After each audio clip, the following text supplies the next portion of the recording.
Bonjour à tous, je réalise cette vidéo sur un ton un peu élevé car je viens de parler à un fabricant de nourriture pour chats, un fabricant typique, qui prend ses clients pour des idiots. Il considère les propriétaires de chats comme des imbéciles, et malheureusement, il n'est pas le seul à agir de la sorte. Je vais vous expliquer pourquoi vous devez être vigilant. Vous comprendrez rapidement qu'on cherche à vous tromper. Vous avez certainement déjà vu ces emballages, avec des pourcentages de viande alléchants inscrits en gros caractères sur le devant. Je vais vous montrer quelques exemples, même si je ne peux pas tous les présenter ici. On peut lire des mentions comme 75% de viande, 50% de viande, 89% de viande, voire 90% de viande et ainsi de suite. Un commercial d'une de ces marques m'a contacté pour une publicité. J'ai commencé à poser des questions, et son discours s'est rapidement délité.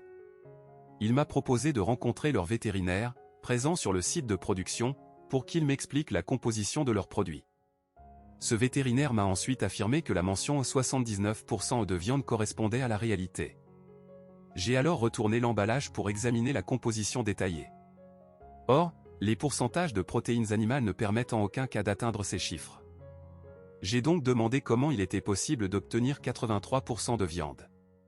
Sa réponse a dévoilé une pratique courante parmi les fabricants de ce type de nourriture.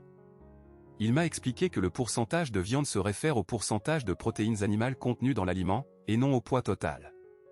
Il faut donc se référer à la section protéines, matières grasses et glucides de l'analyse. Vous constaterez facilement que ces pourcentages de viande sont calculés à partir du pourcentage de protéines. Par exemple, si un aliment indique 32% de protéines, et 79% de viande, cela signifie en réalité que seulement 25% de la composition totale est de la viande. En France, la législation impose une analyse complète des constituants et une mention claire des pourcentages réels de chaque ingrédient. J'ai alors posé la question suivante au vétérinaire, étant donné que le consommateur moyen ne comprendra pas ce calcul complexe, pourquoi ne pas simplement indiquer le pourcentage réel de viande présent dans l'aliment?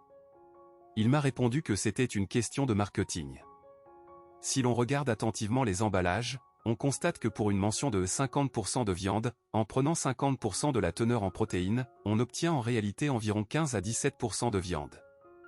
Avec une mention de 80% de viande, on arrive à 20 à 23% de viande. En résumé, si un fabricant utilise cette méthode de calcul mensongère et trompeuse pour afficher un pourcentage de viande surdimensionné, comment peut-on lui faire confiance pour le reste des informations sur l'emballage? Il est évident que le consommateur va croire qu'il y a 80% de viande dans la nourriture, alors que c'est largement inférieur.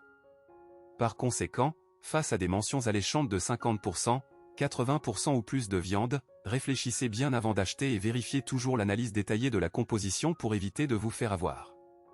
Soyez vigilants.